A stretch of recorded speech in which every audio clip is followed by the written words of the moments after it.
Bien shalom à vous, bien-aimés dans le Seigneur.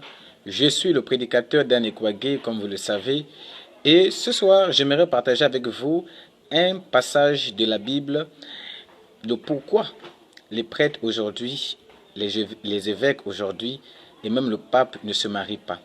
Vous savez déjà, c'est une décision de concile. Vous savez qu'un concile, c'est un rassemblement, n'est-ce pas, des évêques du monde entier, convoqués par le pape pour prendre des décisions collégiales et aussi théologiques qui vont diriger l'Église catholique dans les années à venir. Et aujourd'hui, nous remarquons que les papes, aujourd'hui, à cause des décisions de concile, ne se marient pas. Cela est tellement dangereux. C'est un crime devant Dieu, car la Bible dit peut-être évêque, c'est-à-dire évêque comme nous voyons les évêques de l'Église catholique.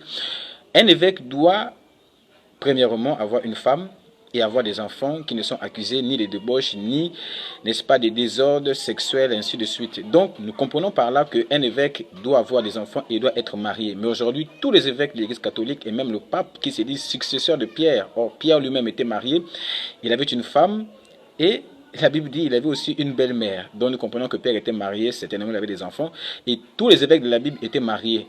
Et aujourd'hui, le pape, les archevêques, les évêques ne sont pas mariés. Pourquoi cela? Alors ici, dans le livre de 1 Timothée chapitre 4 au verset 2, la Bible dit « Par l'hypocrisie de faux docteurs portant la marque de la flétrissure dans leur propre conscience, prescrivant de ne pas se marier. » Donc voyez-vous ici nous comprenons par ce verset que les personnes aujourd'hui, n'est-ce pas, qui se disent prophètes, pasteurs ou même encore évêques et même papes, ils sont animés de l'hypocrisie. Ce sont des fils du diable et ne cessent d'égarer le peuple de Dieu. Et la Bible dit qu'ils vont prescrire de ne pas se marier. Donc, bien shalom à vous.